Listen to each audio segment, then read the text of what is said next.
Olá, boa noite, tudo bem? Vamos começar uma live daqui a pouco com a doutora Juliane Facó. Estamos aguardando. Oi, Patrícia, acho que tudo certo. Oi, Irene, tudo bem? Oi, Dani. Vamos ver aqui se a doutora Juliane Facó está entrando. Beatriz, Leila. Juliane está aqui.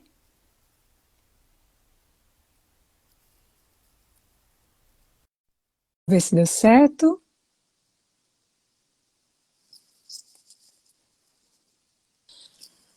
Aí! Tudo Oi, bem? boa noite, tudo Boa bem, noite, Juliane? Sônia. Tudo bem? E você? Como vai?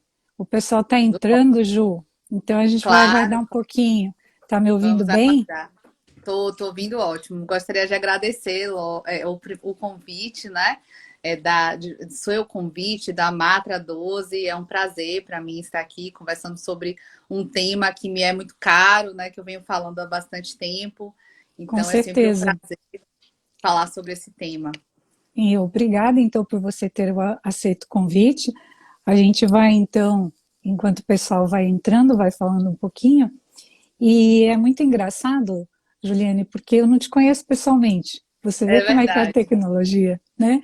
Mas eu te é vejo verdade. tanto em lives, tanto, tanto assim, que você tá íntima, tá? Então, Que bom. eu vou te chamar de Ju, até porque aqui em Santa Claro, Catarina a gente pode sim. refrigerante é refri, enfim, É, bicicleta é bici, então a gente é mais reduz. gostoso o papo informal, né? Exatamente.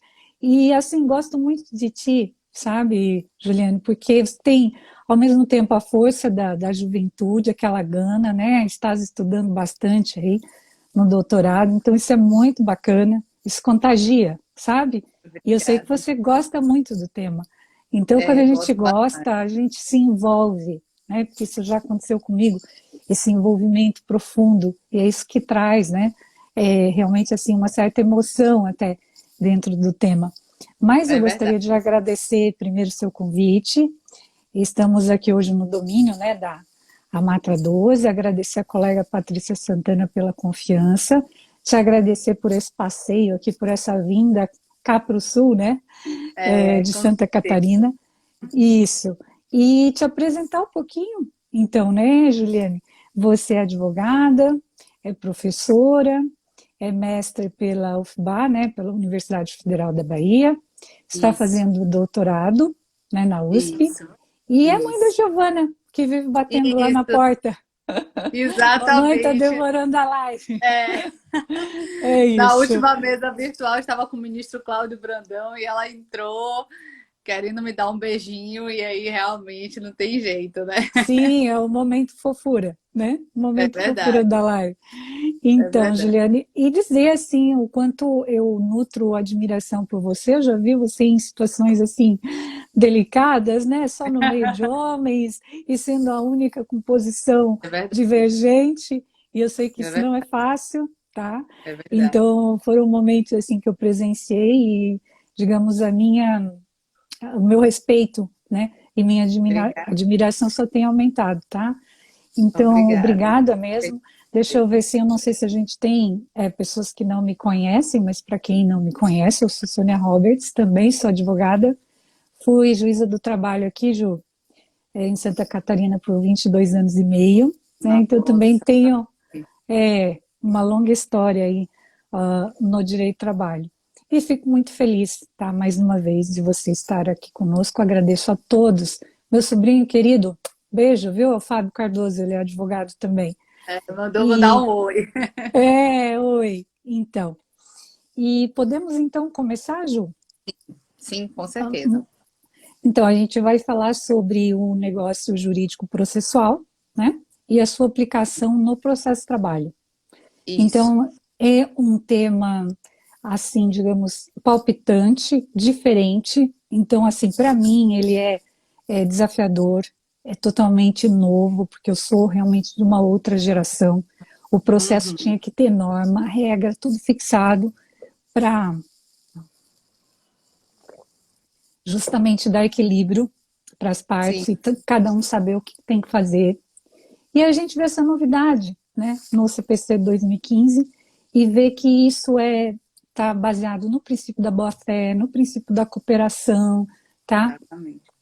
E aí a gente vê muita novidade e o TST se antecipou, né, na Instrução Normativa 39 e disse que não se aplica. Para mim, realmente foi muito precipitada essa Uhum. colocação. E eu vou passar para você, então, Ju, para que você possa fazer as suas considerações iniciais sobre esse tema e falando um pouquinho para a É, gente. de fato, Sônia, como você pontuou, a cláusula, na verdade, geral de atipicidade do negócio processual, porque o negócio jurídico processual típico, ele já existia no CPC de 73, porque a desistência é um negócio processual, a renúncia é um negócio processual, a suspensão negociada para a realização de acordo do processo é um negócio processual, foro de eleição. Então, os negócios típicos, em regra, eles já existiam no CPC de 73. O que efetivamente o CPC de 2015 estabeleceu como novidade, embora a doutrina, parte da doutrina entenda que não é uma novidade tanto assim, mas efetivamente a sistematização e a consolidação é a cláusula geral de atipicidade do negócio processual, ou seja, da possibilidade de as partes negociarem sobre regras, situações jurídicas processuais relativas a ônus, poderes, deveres e faculdades processuais, ou alterar o procedimento, fazendo Uhum. uma espécie de customização do procedimento, adequando às peculiaridades do direito material, do que se entende devido pelas partes, ou seja, aumentando prazos, aumentando o número de testemunhas, reduzindo o número de testemunhas, né? Fazendo algo que pudesse tornar o procedimento adequado ao caso concreto, considerando aí a plasticidade, a flexibilidade do procedimento, que foram a tônica do CPC de 2015, né? O Uhum. empoderamento das partes. Então, se estabeleceu esta cláusula para ter essa concretude maior, de maior flexibilidade e adaptação do processo. E no CPC francês, isso é super normal, né? Pelo que eu tive Sim, analisando. O é negócio verdade. jurídico processual, essa fixação conjunta, né, dos atores, das partes, né? Autor, réu, juiz. Então, é algo realmente negociado. Mas por que tanta resistência, Ju, você acha, no processo de trabalho? Eu acho que o TST, ele obviamente, ele editou essa instrução normativa 3 dias antes do CPC entrar em vigor. Então, ainda era muito incipiente, muito imaturo a análise sobre a questão em si, sobre o tema. E eu acredito que o receio maior foi justamente pela questão da assimetria das partes no processo do trabalho em relação ao empregador e ao empregado, o trabalhador, né, e o empregador. E aí se temeu que efetivamente o trabalhador realizasse negócio processual de forma a implicar na sua maior vulnerabilidade, a lhe trazer prejuízos no processo, a exercer a sua vontade da forma devida. Então, entendeu-se que pela situação de excessiva vulnerabilidade do trabalhador no processo, ele não poderia exercer a sua vontade de forma devida e o juiz, na concepção do negócio jurídico, não necessariamente precisa participar da formação e construção do negócio, então eu acredito que esse foi o principal ponto, e sim do controle de validade. Então, receio disso, embora sei que nos bastidores a votação desse tema foi empatada, foi um voto, me parece, de diferença, tá? Para poder Hum, entender que o 190 não se aplicaria ao processo de trabalho, ou seja, já havia dissenso, a questão já não estava madura desde o momento em que ela foi alocada na Instrução Normativa 39. sim. E se a gente verificar a evolução do entendimento da ST, que é o que a gente vai falar mais para frente, eu acredito que a Instrução 39, artigo 2º, inciso 2º, em breve será revogado, porque ele não tem mais razão de ser atualmente. E sobre ela pende uma ADI, inclusive da proposta pela Ana Matra, né? Porque Sim, sim, realmente se entendeu que havia uma precipitação e uma antecipação sem amadurecer realmente, né, essa sim. ideia, enfim, né? Então, assim, a questão da vulnerabilidade, isso continua, né? É o juiz que controla o negócio jurídico processual. Não é isso, Sim. né, Ju? Eu não vejo, desde o início, desde a instrução normativa, eu não vejo qualquer receio em relação à aplicação do 190 ao processo do trabalho, porque o próprio 190 já traz no seu parágrafo único esse controle de validade pelo juiz. O juiz ele pode negar a validade ao negócio jurídico considerado abusivo, com cláusula de nulidade ou que haja manifesta situação de vulnerabilidade entre as partes. O que a gente não pode admitir é que isso seja feito a prioristicamente, de forma abstrata. Qualquer negócio jurídico feito pelo trabalhador no processo do trabalho vai ser lesivo, vai ter algum vício, porque há uma manifesta situação de vulnerabilidade. A lei, ela quis utilizar o termo manifesta a situação de vulnerabilidade justamente para deixar entender que teria que ser aferido no caso concreto e não de forma a priorística. Até porque nós sabemos que existem uma centena de graus de trabalhadores e de vulnerabilidades no processo de trabalho.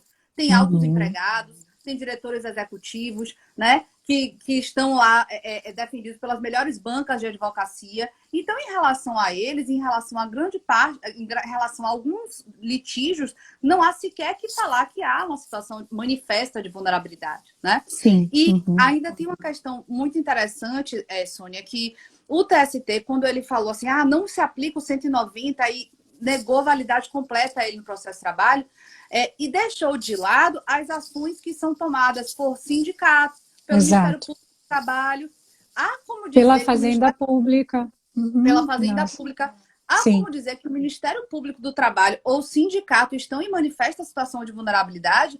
A dizer isso, você vai negar a própria possibilidade deles firmarem a convenção coletiva, porque negocia o direito material, que é o mais. Negocia regras que vão reger toda uma categoria. Então, se o sindicato é legitimado pela Constituição Federal a fazer convenção coletiva e acordo coletivo de trabalho, até reduzir salário pelo artigo 7º, inciso 6º, ele não pode negociar regras de processo. Então, me parece efetivamente ilógico e incoerente esse posicionamento de forma tão afadada. Sim, realmente. O Juliane, e me diz uma coisa, o objeto dessa negociação processual, você acha que ele fica limitado a algum ponto? Como é que você vê essa questão da possibilidade? Ou ela é a mais ampla possível? Não, não é a mais ampla possível. O negócio jurídico, ele tem limites fixados no ordenamento jurídico. Então, assim, na definição, inclusive, de Fred Dias Júnior, a respeito do negócio jurídico, ele diz que o negócio jurídico que é firmado no processo em que reconhece o poder ao sujeito dentro de limites fixados no ordenamento jurídico de regular situações jurídicas processuais ou alterar o procedimento. Então, quais são esses limites? Não se pode efetivamente negociar sobre matérias de ordem pública, sobre normas cogentes e inderrogáveis pela vontade das partes. O limite é o limite de disponibilidade que a parte tem no processo. Então, eu não posso, por exemplo, criar um recurso que não existe. Ou eu não posso dizer que é recorrível uma decisão interlocutória porque eles barram no 893, parágrafo 1º da CLT, que é uma regra geral do sistema recursal. E as exceções foram ditas na súmula 214 ou na lei em questões esparsas. Então, eu não posso dizer, a decisão do juiz interlocutória, vamos estabelecer aqui que a gente pode agravar de instrumentos tal como o CPC. Isso não pode ser feito, porque o recurso ele é firmado de acordo com a taxatividade. E o princípio da voluntariedade ou a dispositividade do recurso está para a parte só em relação a recorro ou não recorro. E é o que eu recorro, objeto do recurso. Mas não eu criar um tipo de recurso que não existe em lei. Ou eu dizer que um juiz que é incompetente absolutamente ou funcionalmente vai julgar o meu processo. Isso, evidentemente, eu não posso negociar. Eu posso negociar questões relacionadas a ônus da prova, a convenção sobre ônus da prova pode se estabelecer, né? O próprio artigo 357 do CPC estabelece a organização compartilhada do processo, que é um negócio jurídico plurilateral, onde participam as partes e o juiz, e lá está estabelecido o que deve ser firmado. Qual é o ônus da prova em relação àquilo? Quais são as provas que vão poder pretender produzir? Eu posso dizer, por exemplo, que naquele processo nós não vamos utilizar a prova pericial. Pode haver uma renúncia do tipo de prova que vai reger aquele caso. Ou eu posso dizer que, não obstante sejam 3 testemunhas para cada lado, mas cada parte só vai ouvir no máximo 2 testemunhas, porque não há necessidade de ter mais do que isso. Ou, por outro lado, Existem processos muito complexos, cheios de fatos, cheios de períodos, né? E que só 3 testemunhas para cada lado pode ser insuficiente. Então, pode haver, por exemplo, um aumento do número de testemunhas, mas desde que isso seja bilateral. Não posso dizer que o reclamado vai ter 4 e o reclamante vai ter 2 testemunhas. Então, é algo que é relacionado às duas partes, né? É um benefício para as duas partes. Ô, Ju, mas me ocorreu assim uma situação, ouvindo você falar, no seguinte sentido: digamos que a empresa, né, chegue para o advogado do reclamante, o advogado da empresa chegue para o reclamante e diga assim: olha, eu quero ouvir 4 testemunhas, porque eu tenho 2, por exemplo, para provar a justa causa e tenho mais 2 que eu preciso, porque são situações diferentes, né? Não é o mesmo fato. O reclamante primeiro, ele xingou o chefe e foi visto por uma testemunha, daí depois ele seguiu, né? E lá no escritório estava uma outra testemunha que viu que ele deu, né, um soco ou cometeu uma agressão. E quer 2 testemunhas para esse fato, porque eles foram, digamos, se somando, mas ela tem também uma questão de prova acerca de hora extra, numa hipótese. Ela quer ouvir 4 testemunhas e o advogado reclamante diz: tá bom, eu aceito, porque o ônus da prova é seu, mas eu quero, em contrapartida, tá, que vocês, depois que vier a sentença de primeiro grau, não recorram. Ou seja, que haja uma irrecorrabilidade para vocês. É possível essa... É possível, sim, é possível. Quando eu falei efetivamente que não poderia, talvez eu tenha me expressado mal. Assim, numa situação de que o reclamante quer ouvir 4 e aí diz: não, mas eu vou ouvir 4, você vai ouvir 2. Obviamente que se ele acha que não é importante, até porque ele não tem 4 testemunhas. Pode acontecer isso, né? Pode ter uma parte ter 4 testemunhas, até porque ela tem um ônus, e a outra parte não tem 4 testemunhas. Ou normalmente... as 2 testemunhas.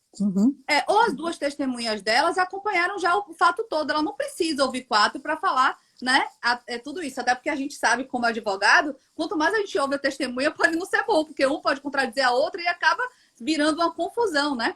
Tanto é que quando a gente vê que a testemunha já foi boa, bom, deixa aí, porque até o depoimento está, no entanto, favorável, a gente não sabe como é que vai ser as outras testemunhas. Mas você tocou numa questão muito interessante. A possibilidade de instância única, ela é permitida no negócio processual, a hipótese que é falada muito no negócio atípico. Eu diria que melhor ainda e mais crível ainda seria nós colocarmos uma cláusula de recorribilidade para o TST, né? Já que o TST é mais difícil, tem transcendência, tem uma série de questões, atrasa muito o processo. Geralmente é difícil ter reforma, é difícil o recurso subir. As partes poderiam negociar desde logo, pode ser em qualquer momento processual, mas pode ser já no início do processo, que elas vão aceitar como título executivo judicial, formação de coisa julgada, a decisão TRT, não recorrendo para o TST. Havendo, portanto, uma renúncia antecipada do seu direito de recurso. Isso elas podem fazer, porque o direito de recurso, se vai recorrer ou não, ela é da parte. É o princípio dispositivo. Pode acontecer, sim.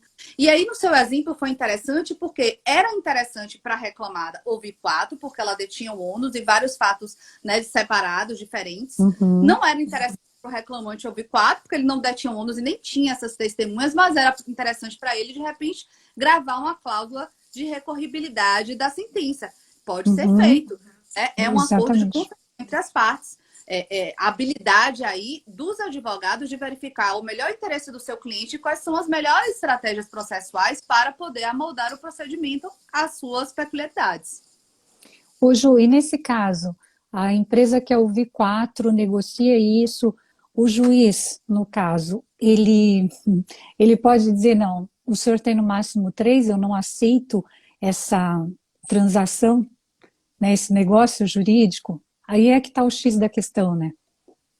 Eu acho que nesse caso não há fundamento plausível, digamos assim, justificado para o juiz dizer apenas isso. Olha, eu não aceito 4 porque 4 é demais e vai atrapalhar minha pauta. Isso por si só, eu acho que não, que aí seria só o controle pelo controle. tá? O que o juiz pode fazer é assim, ó, tá bom, mas então eu vou marcar um dia só para seu processo, porque eu não quero atrapalhar minha pauta, eu vou colocar você para o final, eu vou dizer o dia que a audiência vai acontecer, porque você também não pode interferir no andamento dos meus outros processos. Ok, isso sim, pode ser Sim. feito. A parte não vai dizer, ah, não, você vai me ouvir 10 horas da manhã de tal dia. Sem o juiz participar, obviamente que ele não pode interferir nessa organização judiciária que o juiz já efetivamente tem.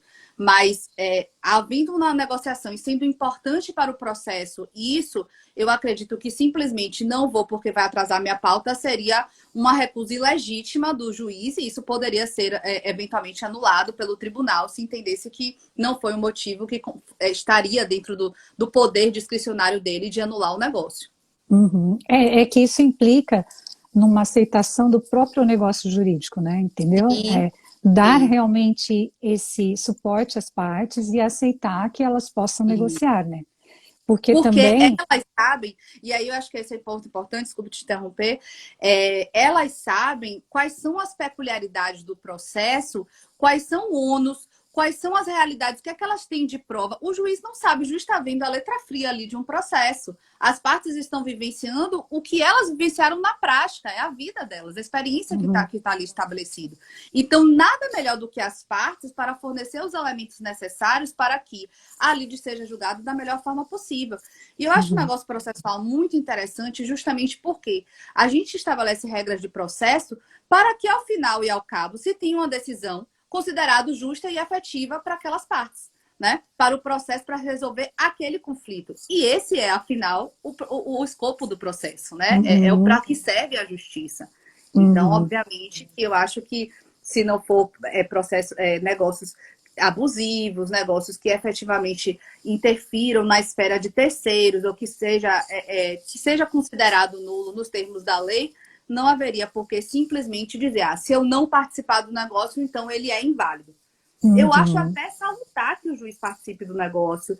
Eu acho que, como advogada, para evitar qualquer celeuma, já incluiria o juiz no negócio logo de início, para depois de a gente passar um tempão negociando e conseguir chegar, porque a negociação nunca é fácil, né?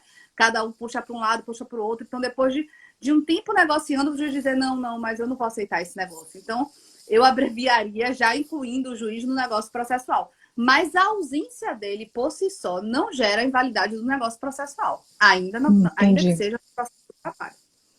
Ô, Ju, e o negócio processual é por negociação coletiva com o sindicato, patronal de empregados, ou no caso o acordo coletivo, né, que no caso seria com uma empresa e o sindicato. Você acha possível? Também acho possível tranquilamente, inclusive porque você vai estar tratando com duas empresas ou duas partes que não são vulneráveis, né? Agora, é preciso verificar se os termos negociados são possíveis, porque pode ser que eles negociem algo que diga respeito a um direito individual do empregado. Aí, se interferir na esfera de terceiro que não participou do negócio processual, pode ser considerado inválido. Mas se for enquanto o direito próprio, o direito do sindicato, de eventual litígio, se ater a prova documental X, ou ter o número de testemunhas Y, ou não chamar determinada pessoa ao processo, aí eu acho válido. Tá? Uhum. Você sabe que eu trabalhei numa cidade que chama Mafra, e ela é divisa, né, Santa Catarina divisa com o estado do Paraná. E só tem um rio que dividem essas cidades, né, que é o Rio Negro, e, no entanto, Rio Negro pertence à jurisdição de São José dos Pinhais, tá? Então, Uhum. 1 hora e pouco para o trabalhador chegar lá. E eu dizia para os advogados, dizia, por que vocês não negociam isso na convenção, que os trabalhadores de Rio Negro podem acionar, né, a Justiça do Trabalho em Mafra? Porque realmente essa não é a Exatamente. divisão Perfeito. jurisdicional, né, mas era algo assim que praticamente inviabilizava o acesso à justiça. Parece que hoje modificaram isso em termos administrativos. E assim também tem outro exemplo, que é Porto União e União da Vitória. Quer dizer, seria um acordo coletivo para dizer, não, os empregados desta empresa podem sim acionar a Justiça do Trabalho em Perfeito. Mafra, porque é uma competência relativa, né? Exatamente, uma eleição de Então, ela... foro que é Uhum, admissível, inclusive no processo civil é admissível com tranquilidade. Ah, mas no processo civil as partes são iguais. Não, mas a eleição de foro, o que é a eleição de foro? O autor, no processo de trabalho, ele não pode, em tese, escolher o foro, no sentido de que o 651 da CLT tem as regras próprias. Mas quando ele escolhe o foro e o réu não fala nada, aquela competência se prorroga. Isso é um uhum, negócio jurídico processual. É a aceitação do foro proposto pelo autor, mesmo contrariando, digamos assim, a regra geral do 651 da CLT, né, que estabeleceu isso. Em relação a uhum. isso, inclusive, Sônia, me permita, a última decisão do TST, o conflito de competência proferido no dia 17 de dezembro de 2019, a decisão da lavra do ministro Douglas Alencar, foi exatamente nesse sentido de, podemos dizer, de uma eleição de foro. O reclamante havia ingressado com uma demanda no município de São Paulo, algum município interior de São Paulo, não me lembro direito qual é o município, e a empresa apresentou a exceção de incompetência e disse, não, não é, esse município é São Paulo capital, porque você mora lá, porque isso, porque aquilo. E aí o juiz acolheu a exceção de competência e remeteu para Uhum. São Paulo. E o autor aceitou o foro de São Paulo. Então, tudo bem, eu aceito Ah, o foro. entendi. O Foro de São Paulo, tudo bem, vamos fazer no Foro de São Paulo, que é meu domicílio e tal, vou ter menos gastos, etc. Uhum, Aceitou. As duas partes aceitaram. Houve a exceção de competência, mas o autor, quando é oposto à exceção de competência, aceitou a exceção. Só que uhum. aí o juiz de São Paulo disse: não, não vou aceitar, não. As partes não podem negociar isso. Eu sou incompetente porque o local da prestação de serviço não ficou certo que era São Paulo, não houve uma prova de que São Paulo houve prestação de serviço, então eu sou incompetente. O juiz do município de São Paulo, Hortência, alguma coisa assim, eu sou incompetente. Então, conflito negativo de incompetência. Né? Deve ter ido para o TRT, eu não sei se foi segunda e 15ª região, provavelmente aconteceu isso. O TST foi julgar. Quando o TST foi julgar, o ministro Douglas, de forma expressa, falou assim: não, isso é um negócio jurídico processual. Artigo 190 do CPC, citou o artigo 190, aplica-se o processo do trabalho, o juiz não poderia interferir, porque é o limite de disponibilidade das partes, o autor aceitou o foro e validou o negócio Exatamente. processual. O que você não pode, eu entendo nesse negócio, é escolher o juiz ao seu alvedrio, fugindo do Sim, princípio do juiz natural, sim, tá? com certeza. Ah, então essa vara aqui, digamos, o juiz é mais isso ou mais aquilo, ele, Claro. enfim, tá? Então nós vamos aqui, né, negociar que o juiz vai ser esse. Isso não pode. Isso Com não pode. certeza. Mas Uhum. quando numa convenção coletiva, num acordo coletivo, você tem uma norma que ela é genérica, né? É em Sim, com função certeza. Prévia, né? Prévia. prévia, então quer dizer, você não está realmente direcionando, né? Então isso é muito, muito interessante, essa questão realmente da negociação processual ou pré-processual, no caso de competência, né? Ju, e outros exemplos que você poderia colocar para a gente em termos de acordo ou negociação processual individual. Tá? Outro que é neutro e que é facilmente realizado pode ser o acordo para redução ou para aumento do tempo da sustentação oral, né, com os advogados, caso o processo efetivamente exija. Nesse caso, é preciso que envolva o presidente da sessão, porque isso interfere efetivamente na logística. Então, tem que ser um negócio jurídico plurilateral com participação do presidente da sessão, enfim, do relator do processo, o que for.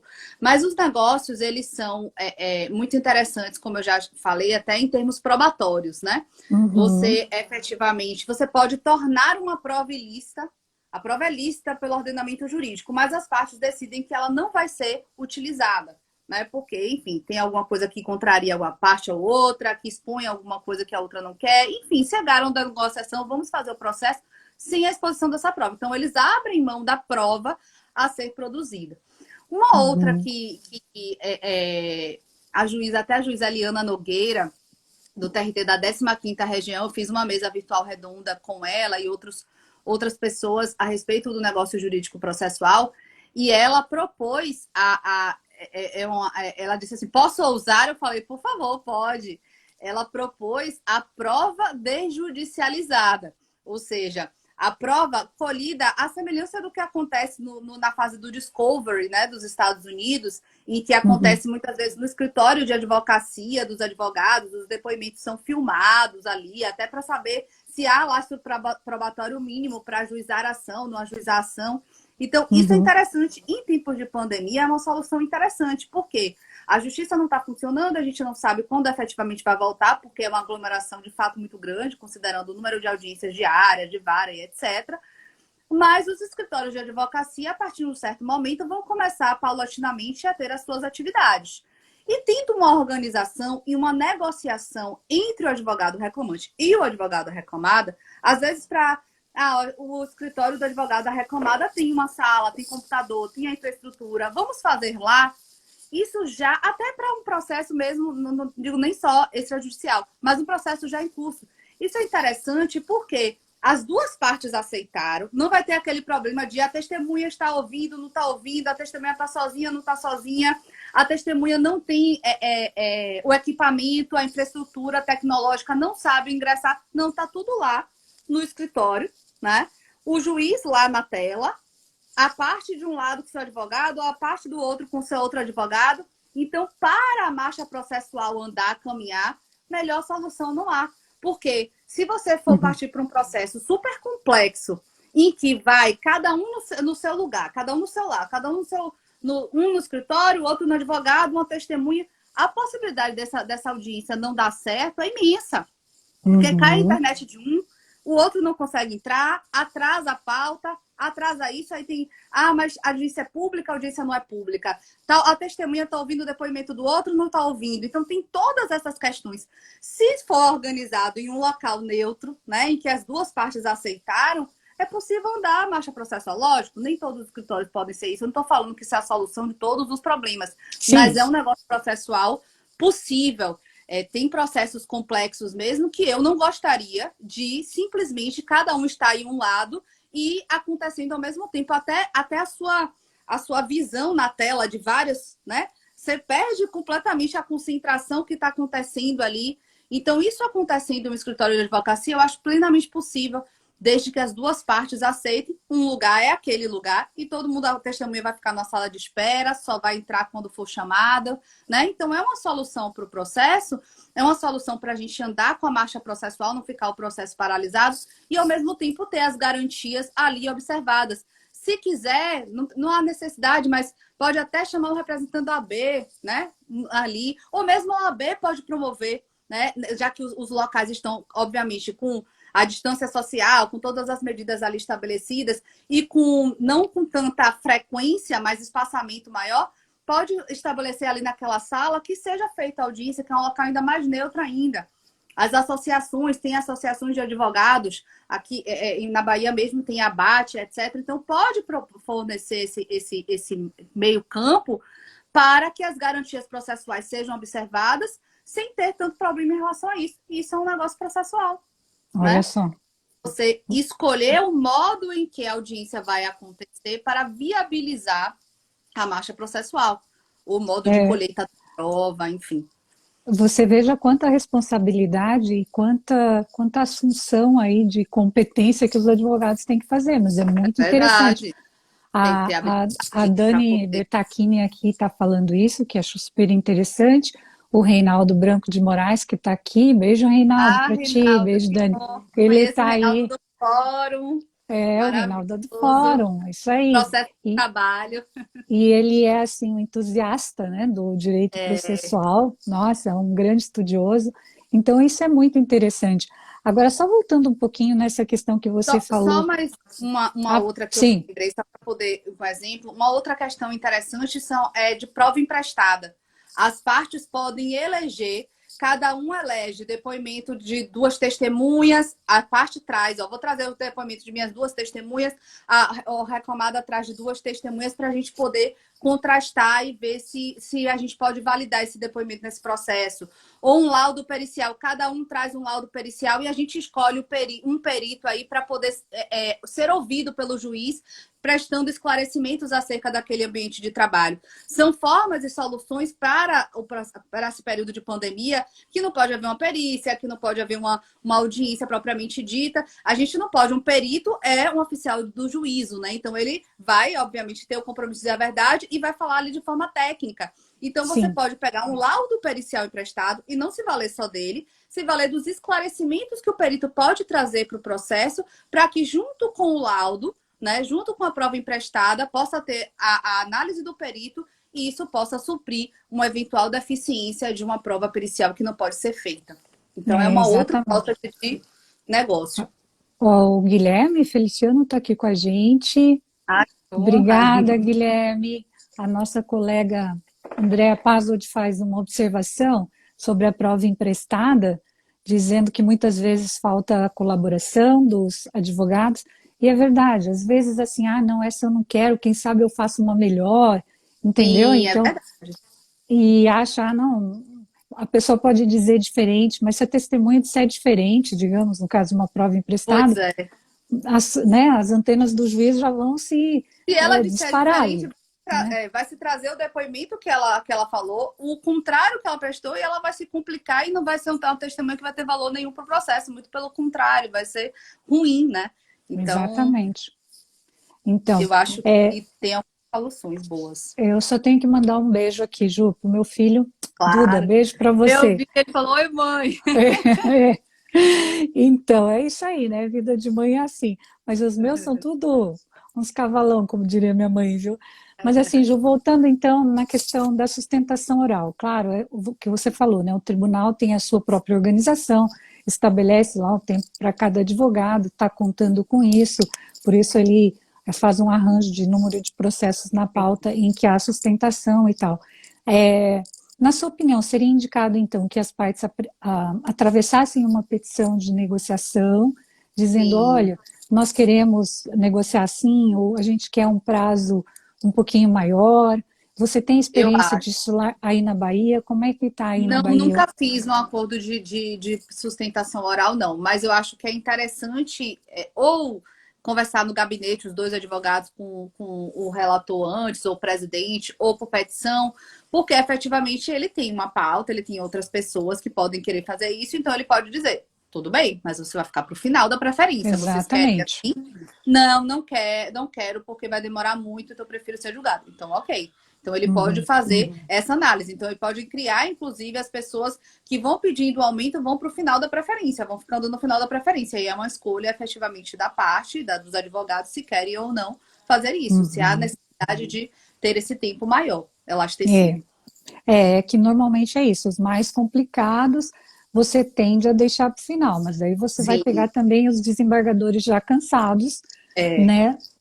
Porque, enfim, Você vai ter que balancear se vale a pena ou não, né? exatamente. Então, tudo isso é negociação, tudo isso tem que se Sim, analisar muito bem para, enfim, ter uma noção certa das consequências, né, que isso gerarão. com Então, certeza. não é uma coisa simples também, né? Você tem que conhecer muito. O advogado, daí a Sim, importância dele, ele tem que saber onde ele está lidando, ele tem que conhecer o terreno que ele pisa, porque aí com sim certeza. ele pode travar uma negociação boa, né? Porque ela não é diferente de outras negociações, né, Ju? Pois é. E a negociação processual é o advogado ter uma análise estratégica do processo, como eu falei do início.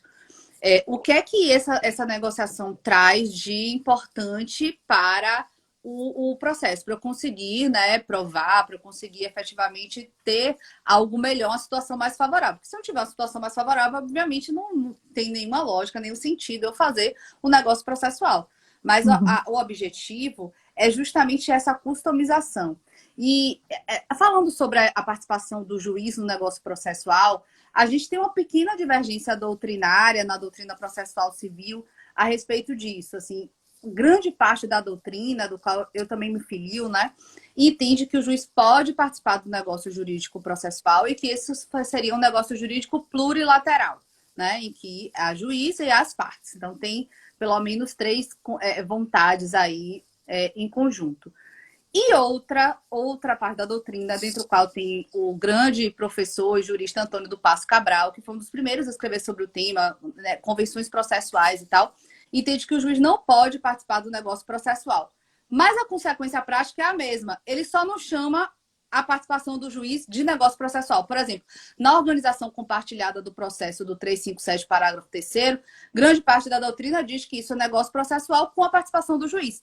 Ele entende que não é negócio processual, mas tem a participação do juiz. Então, é só uma questão de filigrana dogmática.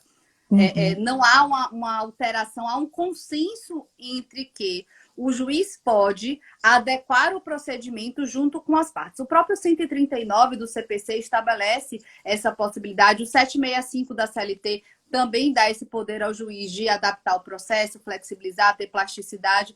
Então, chame de negócio processual, chame de acordo processual, como minha amiga Lorena Colnago gosta de chamar. Chame do que quiser. A ideia é que a cooperação e o objetivo comum do processo de chegar a um resultado de mérito justo e efetivo, que eu acho que a ideia do processo é quem tem razão, de acordo com o que foi aqui produzido. E eu acho que se as partes e os advogados tiverem habilidade de entender esse escopo processual, o escopo social, o escopo jurídico, o escopo, né, que o grande professor Cândido Dinamarco estabelece no seu instrumentalidade do processo, a justiça só tende a ganhar em relação com certeza. casos mais bem julgados, o gerenciamento do processo mais eficiente, feito de forma compartilhada. Porque o que me causa um pouco de aflição, viu, Sônia, é as questões tratadas unilaterais. O juiz decidir que a audiência sozinho vai ser de videoconferência sem efetivamente saber como é o resultado do processo. Ou uma parte querer determinada questão. As pessoas têm que entender que os sujeitos do processo, e eu gosto muito da questão do princípio da cooperação, do artigo 6º do CPC, ou da ideia de processo colaborativo de Hélio Fazzolari, no sentido de que os sujeitos processuais têm que entender que cada um está ali no processo para provar a sua verdade, seja ela qual for. Existem regras processuais adaptadas e que o melhor resultado é obtido de forma compartilhada. Porque quando se há uma organização compartilhada, um gerenciamento compartilhado, evita-se nulidades, diminui a taxa de recurso, porque você entende mais a sua posição no processo e que efetivamente você fez tudo o que podia ser feito ali, não tem muito jeito, foi estabelecido ali. Então você tem uma ideia melhor construída, tá? Com certeza. Então, esse é o caminho. Ô, Ju, então, nós temos um colega aqui, deixa eu ver, o Luiz Fernando Carvalho, que também adora processo. Ele diz, olha, o negócio processual passa muito pela compreensão de que o processo é das partes e para as partes, e não para o juiz. É perfeito, é isso aí mesmo, Luiz Fernando. Eu E aqui tem muito... tem uma pergunta do Lucas Santa Bárbara, ele diz, a negociação processual ela pode ser realizada ou estabelecida em situações antecedentes ao processo ou só dentro da marcha processual? Sim, pela dogmática do negócio processual, você tem um negócio pré-processual, né? E um negócio processual. O negócio pré-processual é porque não há litígio ainda, mas na pendência, a possibilidade de haver litígio vai ser desta forma, que foi o que a gente estava conversando no início da negociação coletiva, ser incluído lá numa convenção coletiva ou no acordo coletivo de trabalho, que se houver litígio, pode ser ajuizado no foro tal, né? Algumas questões ali relacionadas num TAC, no termo de ajustamento de conduta com o Ministério Público, estabelecendo ali algumas questões relativas ao processo. O grande problema e a grande interrogação vai ser no contrato de trabalho, né? Porque na via coletiva é fácil, se eles podem negociar o direito material de forma ampla, né? Quem dirá o processo. Agora, obviamente, na via do contrato de trabalho, você já tem um limite de disponibilidade mais restrito, né? Porque, em regra, a vontade do trabalhador, naquele momento que o vínculo está ativo, ainda mais processual, porque para o negócio processual ser válido, é preciso que tenha um advogado que esteja negociando isso. Porque é uma questão do processo, não é uma questão de direito material. Então, em regra, o trabalhador, né, nem reclamante ainda, o trabalhador, ele não tem conhecimento de processo para negociar questões processuais. Então, exatamente. assim, eu diria que a depender do grau do empregado e se houve ou não a participação do advogado, porque existem empregados contratados que a negociação para o salário, ela envolve uma banca de advocacia de um lado, de outro, contratos assim, principalmente celebridades, né? Que vão ser contratados para isso e para aquilo. E aí, nesse caso, envolve as condições de trabalho, qual é o bônus, qual é o salário, qual é essa coisa. A depender desse tipo de empregado, para esses empregados, acredito que poderia sim ter uma cláusula negocial. Eu não vou nem utilizar o limite do hipersuficiente, porque aí é um limite simplesmente monetário que é bem discutível, né? Mas é preciso entender o caso concreto. A gente não pode dizer... nessa mesa redonda que eu fiz, o juiz do trabalho, Leandro Fernandes, do TRT da Sexta Região, né? Ele atua lá. Ele falou uma coisa muito interessante. Nem o hipersuficiente pode se dizer que não é vulnerável, nem o hipossuficiente, né, tem essa manifesta situação. Por quê? O hipersuficiente pode ser vulnerável, sim, porque depende do objeto do acordo. Se o objeto do acordo estabelecer uma situação que lhe deixe numa condição prejudicial, ele é vulnerável. Ah, mas ele ganha, ele é considerado hipossuficiente pela lei. Não interessa. O que a gente precisa verificar é o caso concreto. Qual é o objeto negociado? O objeto negociado só favoreceu uma parte e foi manifestamente onerosa para outra, então esse negócio é nulo. Mas isso não precisa ter medo, porque o 190 parágrafo único já diz isso. Então não há motivo para dizer que ele não se aplica ao processo de trabalho. Então, respondendo à pergunta de Lucas, eu não sei nem se ele foi Lucas Santa Bárbara já foi um ex-aluno meu da pós-graduação. Não sei se é ele que está assistindo, mas enfim, se for, beijo, Lucas. Respondendo, pode haver negócio pré-processual no processo do trabalho? Pode. Nas situações coletivas é mais fácil, nas situações individuais deve-se ver o caso concreto. Até nas situações coletivas, precisa ver o caso concreto, porque precisa saber se o objeto negociado está no espaço de disponibilidade dos sujeitos que firmaram esse negócio.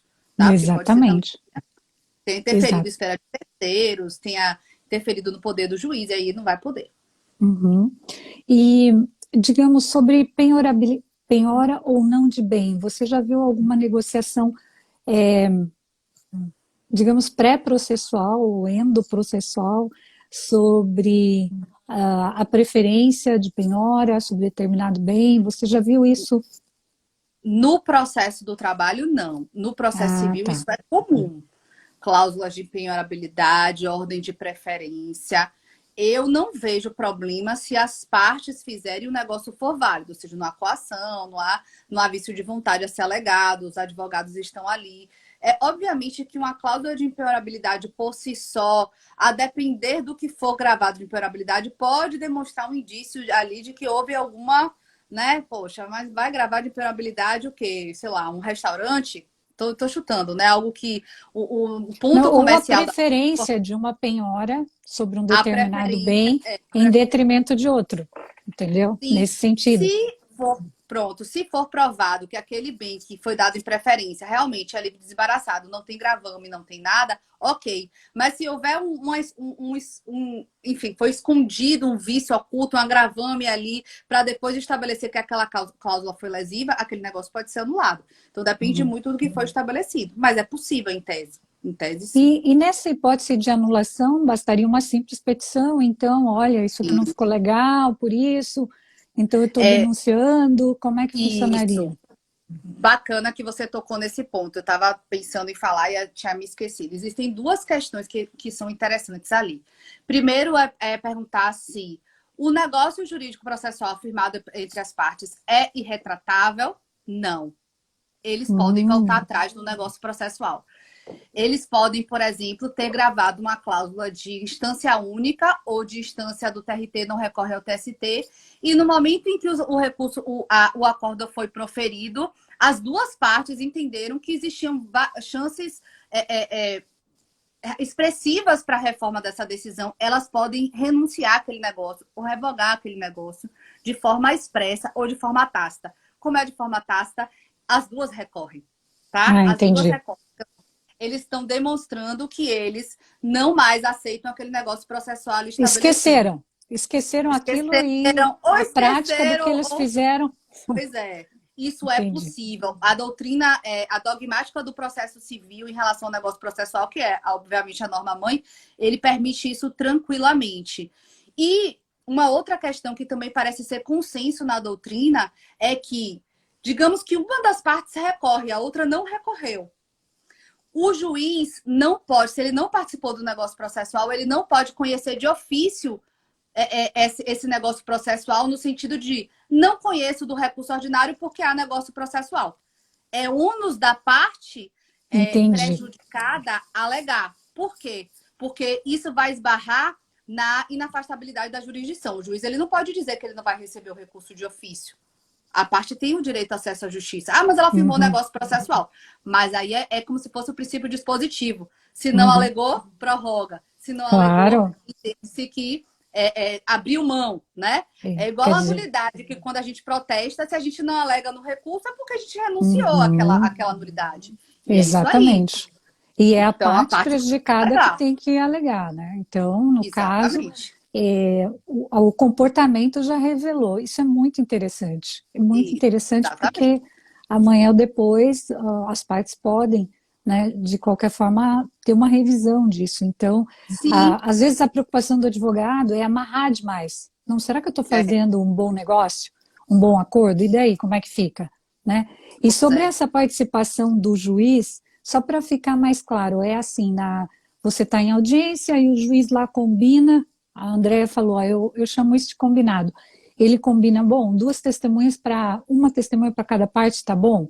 Então ele participou nesse caso? Pode se entender, pode se entender. Se ele colocou isso, né, na disponibilidade das partes, dizer, não, doutor, não tá bom não, vamos colocar duas e etc. Pode ser. O negócio processual, para existir, ele não precisa estar no figurino legal todo bonitinho e nem ter um nome expresso de negócio, né? Ele não tem uma formalidade prevista específica em lei, tem que ser através de um contrato, uma ata de audiência muito bem elaborada. Não.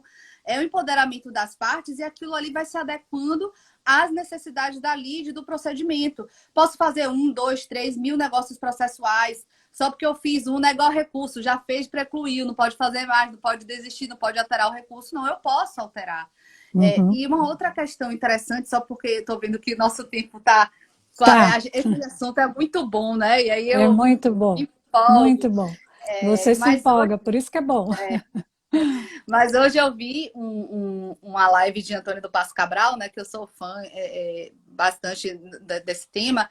E ele dizia assim: olha, pode acontecer de um negócio estar todo certinho no momento que foi firmado, mas haver uma situação de manifesta vulnerabilidade da parte posterior, porque a parte tinha pactuado determinada questão, por exemplo, que não iria utilizar a prova testemunhal, porque ela tinha a prova documental, só que a prova documental dela pegou fogo, desapareceu, não existe mais.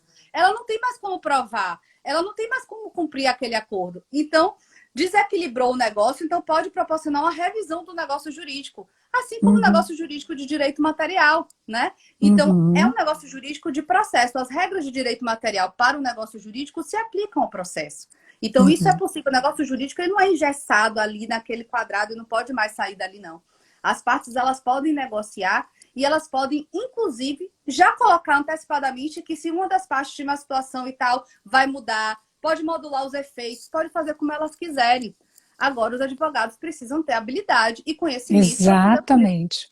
esse Então é negócio, isso. entendeu? Os advogados que nos ouvem, né, ô Ju, tem que ter consciência de que tem que conhecer muito para saber como agir, o que fazer. Então é muito importante essa tua fala nesse sentido. Ô, Juliane, agora tem uma questão Vi que é interessante que Lucas não mesmo, ele disse que é ele sim. é Beleza, ele. Lucas. É, você é espetacular, Juliane. Olha só seu fãzinho aí. Ju, a questão do IRDR, o incidente de resolução de demandas repetitivas, Sim, achei muito interessante que você fez uma mesa redonda no sábado. Nossa, isso. muito boa. A minha internet não estava. Obrigada. É muito legal, ela caía, algumas coisas eu não ouvi.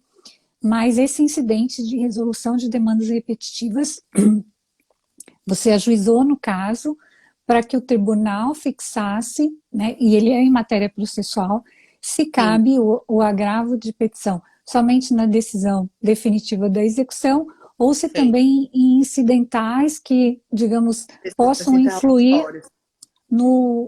isso, transitórias, mas que possam influir bastante no interesse da parte, né? Isso, Então, isso. esse incidente, eu não sei, não estou acompanhando, talvez as minhas amigas aí possam dizer melhor como que está a posição aqui no TRT-12, mas me pareceu muito É, interessante.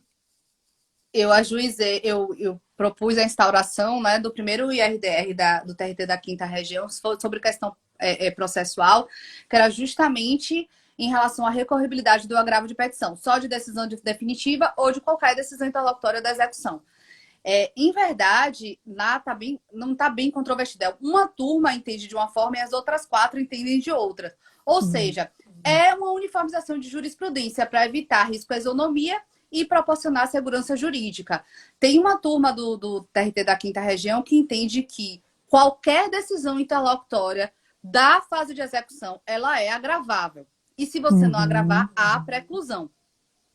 Já as outras 4 turmas entendem que só pode agravar se for decisão definitiva, e ainda tem esse terceiro entendimento de que pode ser interlocutória desde que tenha algum agravame, algum prejuízo imediato para a parte, etc.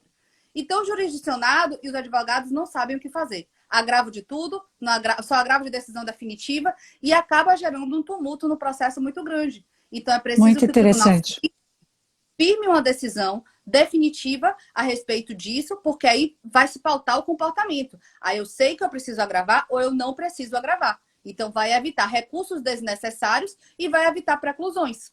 Tá? Então, Uhum. acho que essa é a ideia do IRDR, que ainda não foi julgado. Mas nós vamos acompanhar. Então, João, mais uma vez eu queria muito te agradecer, tá? Agradecer em Prazer. nome da Matra 12. E quando vier para cá, nos faça uma visita, será muito Com bem recebida. certeza. E a Com gente certeza. lembra desse tema, ó, o Reinaldo está falando, que você Eu comentei comentou. no fórum, foi É verdade. muito interessante. Então é isso, te agradecer e eu vou fazer como a nossa colega Maria Beatriz, eu vi essa poesia que na verdade é da Cecília Meirelles, mas Uhum. exatamente quando o Ney Maranhão e a Fernanda Marques Junqueira, que eu acho que você também falou com ela no Sim, sábado, não foi? Que é falei uma sim. querida, é uma É, juíza muito querida, e falando exatamente sobre esse tema, e diz assim, ó, renova-te, que é o pensamento que a gente está falando, né? Renasce a ti uhum. mesmo. Multiplica os teus olhos para verem mais. Multiplicais os teus braços para semeares tudo. Destrói os olhos que tiverem visto. Cria outros para as visões novas. Destrói os braços que tiverem semeado para se esquecerem de colher. Olha que bonito. Se Muito lindo. sempre outro, mas sempre alto, sempre longe e dentro de tudo. É muito lindo. Ju, Muito muito lindo. obrigada. Gente, muito Muito obrigada. obrigada Foi um pelas prazer. pessoas que nos Gostei muito. acompanharam, tá? Obrigada a E um todos beijo que assistiram. grande. Muito Um beijo obrigada, grande. Ju. Obrigada, Beijo Sônia, pela aí. sua. Tchau, tchau. Tchau, tchau. Obrigada. Tchau. Obrigada.